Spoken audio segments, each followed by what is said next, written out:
The introduction of the Bhagavad Gita sets the scene within the epic Mahabharata, introducing the context of the great Kurukshetra battle where the dialogue between Lord Krishna and Arjuna takes place. It briefly describes the conflict between the Pandavas and the Kauravas, two branches of a royal family, and the moral and ethical dilemmas faced by Arjuna, a warrior prince.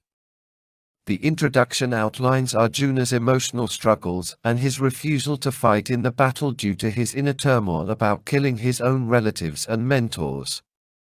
This sets the stage for Lord Krishna's teachings on duty, righteousness, and the nature of life, death, and the universe in the subsequent chapters of the Gita.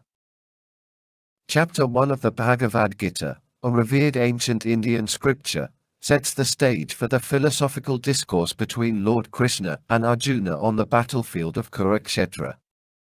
Arjuna, a skilled warrior, is struck with moral and emotional dilemmas about fighting in the great battle against his own family members, teachers, and friends.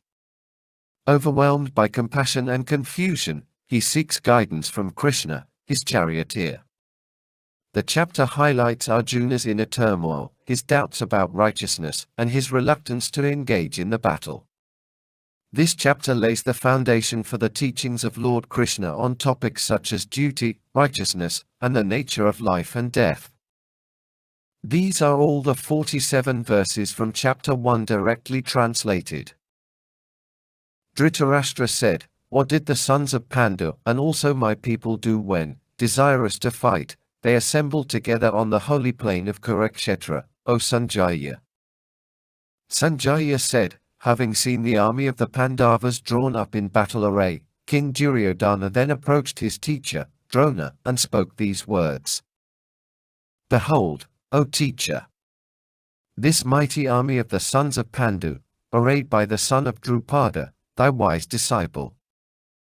Here are heroes, mighty archers, equal in battle to Bhima and Arjuna, Yudhishthira, Virata, and Drupada, each commanding 11,000 archers. Drishtaketu, Chekitana, and the valiant king of Kashi, Purujit and Kuntibhoja and Saibhya, the best of men. The strong Udamanyu and the brave Uttamaujas, the son of Subhadra and the sons of Draupadi, all of them, divisional commanders. Know also, O best among the twice-born, the names of those who are the most distinguished amongst ourselves, the leaders of my army, these I name to thee for thy information. Yourself and Bhishma, and Karna, and also Kripa, the victorious in war, Aswatthama, Vikarna, and so also the son of Somadatta. And many other heroes also who are determined to give up their lives for my sake, armed with various weapons and missiles, all well skilled in battle. This army of ours defended by Bhishma is insufficient, whereas that army of theirs defended by Bhima is sufficient. Or, this army of ours protected by Bhishma is unlimited, whereas that army of theirs protected by Bhima is limited. Therefore do you all, stationed in your respective positions in the several divisions of the army, protect Bhishma alone. His glorious grandsire, Bhishma, the oldest of the Kauravas, in order to cheer Duryodhana, now sounded aloud a lion and #8217, roar and blew his conch. Then, following Bhishma, conches and kettle drums, tabors, drums and cow horns blared forth quite suddenly and the sound was tremendous. Then, also Madhava and the son of Pandu, seated in their magnificent chariot yoked with white horses, blew their divine conches. Hrishikesha blew the Panchajanya and Dhananjaya, Arjuna, blew the Devadatta and Vrikadara, Bhima, the doer of terrible deeds, blew the great conch, named Paundra. King Yudhishthira, the son of Kunti, blew the Anantavijaya, Nakula and Sahadeva blew the Sugosha and the Manipushpaka. The king of Kashi, an excellent archer, Shikandi, the mighty commander of 11,000 archers, Drishtadyumna and Virata and Satyaki, the unconquered. Drupada and the sons of Draupadi, O Lord of the earth, and the son of Subhadra, the mighty armed, blew their respective conches.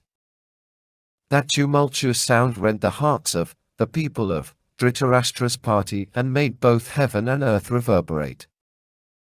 Then, seeing the people of Dhritarashtra's party standing arrayed and the discharge of weapons about to begin, Arjuna, the son of Pandu, whose ensign was a monkey, took up his bow and said these words to Krishna, "O Lord of the earth."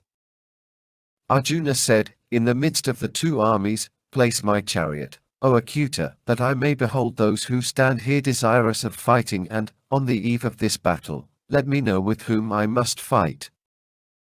In the midst of the two armies, place my chariot, O Achyuta, that I may behold those who stand here desirous of fighting, and, on the eve of this battle, let me know with whom I must fight.